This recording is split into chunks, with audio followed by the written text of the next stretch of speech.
Hi everybody, welcome to Boxing Time. On this channel you will learn a lot of news from the world of boxing. So here we go.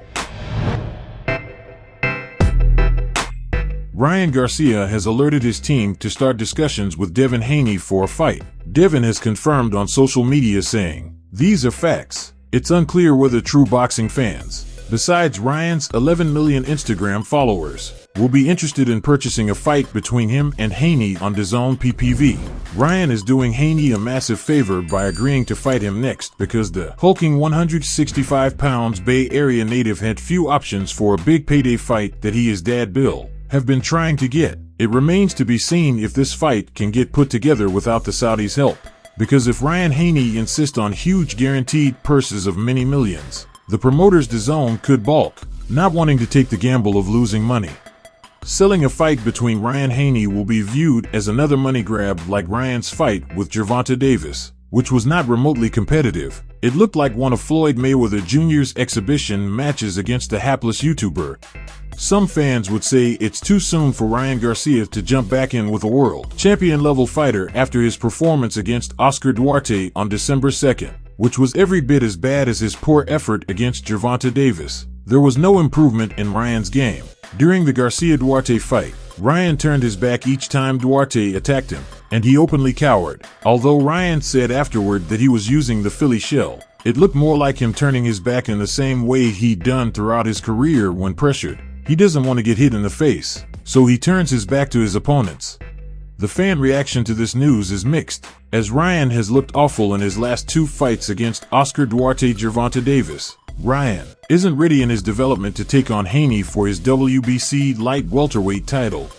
Haney is obviously overjoyed at Ryan choosing to fight him, considering he struck out with his campaign to lure 135-pounder Gervonta Davis to face him without a catchweight or rehydration clause at 140. If not for Ryan coming through, Haney likely would have needed to move up to 147. As he wasn't going to risk his neck fighting IBF light welterweight champion Subriel Matias, and it would have been impossible to negotiate a fight between Devin and WBO 140 pounds champion Teofimo Lopez, especially after his 50K PPV numbers for the Regis Prograis fight were leaked. What further made Haney's situation at 140 look bleak was his rehydrated weight of 165 pounds being revealed for the Prograis fight. With that kind of size, it was clear that Devin is a weight bully and should be fighting at 147.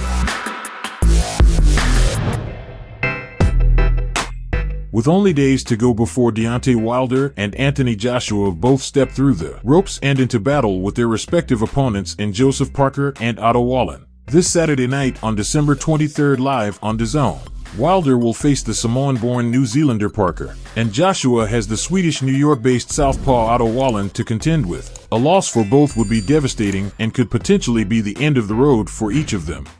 Each of them knows what it feels like to be defeated, and each of them knows what it's like to be knocked down and out. The 6 feet 7 inches power-punching Wilder has made a career out of relieving 42 of his opponent's senses in the ring, but he has also been bruised, battered, and mauled into an exhaustive state in tough hard fights with Tyson Fury in recent years. In his last fight, he destroyed Robert Helenius in one round with a right hand in October 2022.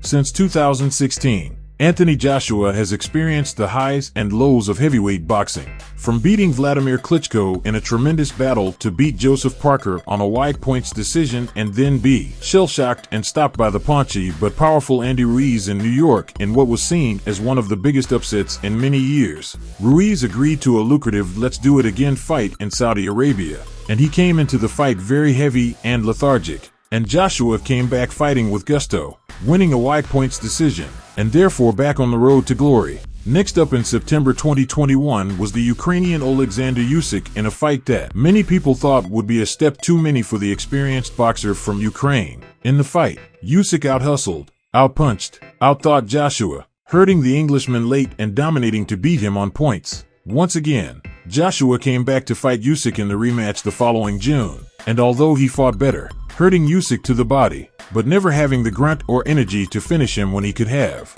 letting Usyk off the hook to win by a split decision in Saudi. Many thought his days were over, and many questions were asked. Did he want to fight? Did he have the desire? Did he really need it? With the media cruelly writing him off, Joshua came back again in early 2023, beating the American Jermaine Franklin on points. Again, the media attacked him, and more questions were asked. Joshua answered by knocking Deontay Wilder victim, Robert Helenius, out in the 7th round.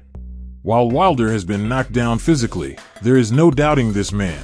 He oozes confidence in himself, and he believes in his ability. Joshua, on the other hand, hasn't been banged up physically, but he has shown vulnerability with his actions and demeanor in the ring and with the media that somewhere inside, there is a niggling sense of self-doubt that will not leave him. Otto Wallin is a big southpaw who isn't noted for his power. He is a 12-round fighter that relies heavily on being in your face all night. He tussled with Fury and proved to be a real handful for the WBC champion. His last 5 fights have been points wins. Joseph Parker has made a lot of money in boxing, but he has been unspectacular at the championship level. Arguably, he was fortunate in his win over Andy Ruiz when they fought in New Zealand. He was then beaten on points by Dillian Whyte and Derek Chisora. He came back to face Chisora a few months later, knocking him down 3 times to beat him on a wide points victory. He was knocked down and stopped by Joe Joyce in the 11th round. He has been active in the gym and the ring in 2023, with confidence-boosting TKO wins against Figa Opelu and the big-punching Simon King.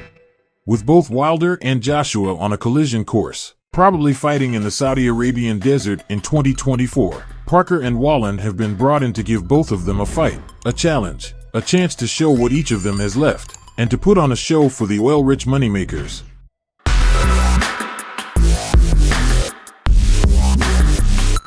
Subscribe. Please like and comment. This is very important for the development of the channel. See you later.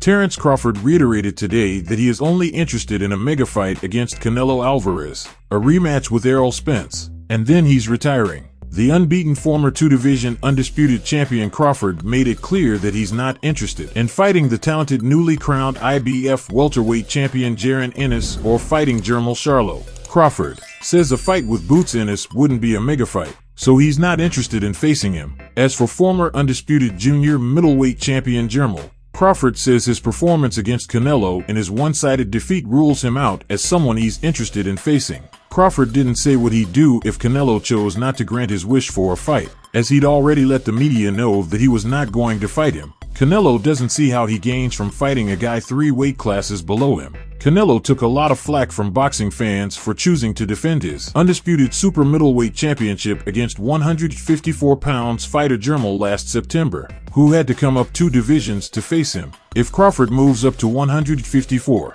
it would still be a no-win situation for Canelo because he just fought a 154-pounder in his last fight, and no one gave him credit.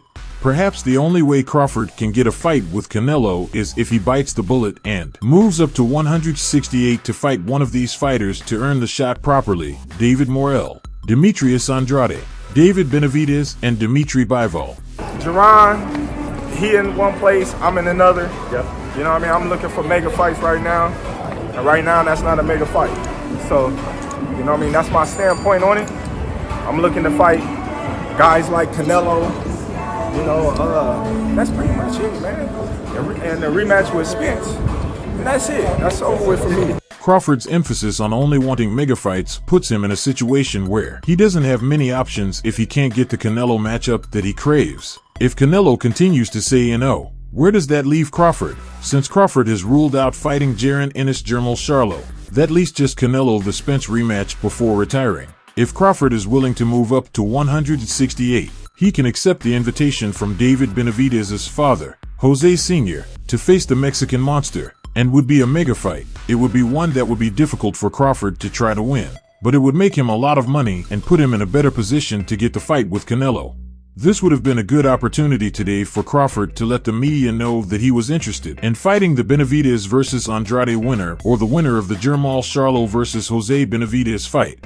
Perhaps Crawford doesn't consider those guys as being big enough fights for him to take the risk of facing them. Fighting any of those guys would be huge for Crawford. Jose Benavidez Jr., Dropping Spence in sparring takes away some of the shine from Crawford's win over Errol last July and suggests that he's not the same fighter since his car crash in 2019. The boxing public is still giving Crawford credit for his victory over Spence, but it's clear that a big reason for his looking so good against him was the car accident. Crawford didn't look good in his previous fights against David Avanesian, Kell Brook, Egidijus Kavaliauskas, and Sean Porter.